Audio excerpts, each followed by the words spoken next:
E aí, pessoal, tudo bem com vocês? Já estavam com saudades? Essa é a nossa nona aula e o título dela é, abre parênteses, a construção dos, fecha parênteses, sindicatos e o novo sindicalismo. Nas últimas semanas, eu estive envolvido com algumas outras questões que me impediram de postar novos vídeos para vocês. Além disso, tivemos o fechamento do primeiro ciclo de notas, porém, agora, dentro do possível, retornamos à nossa normalidade, ainda com aulas pelo sistema online. Continuamos com o nosso ritmo de apresentar um conteúdo por semana, trabalhado na forma de um texto, na forma do vídeo do canal Sociologia e na forma do podcast Sociologia.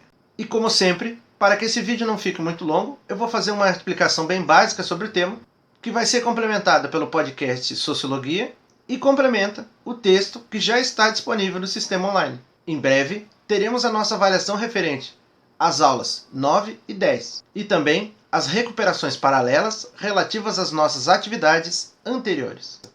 Embora possa haver atualmente uma desconfiança sobre o funcionamento dos sindicatos, quando falamos sobre sindicatos em sociologia, estamos falando sobre o modo como os trabalhadores são organizados. E a sociologia percebe os sindicatos como uma ferramenta para tentar garantir aos trabalhadores um maior equilíbrio em relação àqueles que os contratam. A palavra sindicato, então, vai significar uma organização de representação de trabalhadores de característica contínua. E é por isso que os sindicatos são tão importantes, tanto para o desenvolvimento dos processos de trabalho, quanto para a própria ideia de mundo do trabalho. Os tipos mais comuns de sindicatos estão relacionados à ideia de categorias profissionais. No entanto, atualmente é possível a existência de sindicatos, tanto de trabalhadores quanto de seus patrões. Os sindicatos e o sindicalismo vão surgir aproximadamente no século XVIII, durante a primeira Revolução Industrial. É necessário reconhecer que o desenvolvimento do capitalismo e dos processos de industrialização não foi algo tão racional quanto hoje nos parece. E em decorrência disso, as fábricas no início dos processos de industrialização eram ambientes extremamente prejudiciais à saúde e à integridade física dos trabalhadores. Acidentes eram muito comuns, até mesmo pela falta da habilidade das pessoas no manejo das máquinas. Colocava-se qualquer pessoa para fazer qualquer trabalho. Historicamente, os sindicatos foram muito importantes, pois eles ajudaram especialmente para impedir que o trabalhador da fábrica fosse obrigado a aceitar um salário inferior àquele que vai atender suas necessidades mínimas para ele ficar vivo e conseguir manter sua família. O termo sindicato em si possui uma origem bastante antiga, remontando à Grécia. Em grego, síndicos é aquele que faz a justiça, ou que tenta garantir a justiça. E por sua vez, em latim, a palavra síndicos serve para designar aquele que vai tentar proteger o direito de alguma pessoa. Podemos entender que a palavra sindicato vai estar diretamente vinculada à ideia de proteção de uma coletividade e da legítima representação dos interesses dessa coletividade. Um dos primeiros movimentos de mobilização de trabalhadores foi o chamado ludismo. O ludismo promoveu a quebra de máquinas e equipamentos dentro de fábricas na Inglaterra. E esse movimento fez isso até mesmo para tentar efetivar uma transformação nos processos de organização interna das fábricas. É necessário entender que esse processo de organização dos trabalhadores sempre foi entendido como algo negativo, especialmente pelos empresários e pelas forças políticas. Em 1791, a chamada Lei de Le Chapelle utilizava o termo síndico de modo pejorativo. Considerou que a organização de trabalhadores em sindicatos feria os direitos humanos.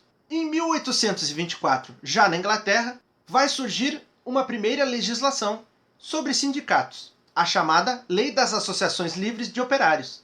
Essa lei surgiu para limitar as ações dos sindicatos. Porém, as organizações sindicais de trabalhadores continuaram a existir mesmo na ilegalidade. Apenas em 1830 vão surgir as primeiras trade unions, que vão ser os sindicatos legalizados.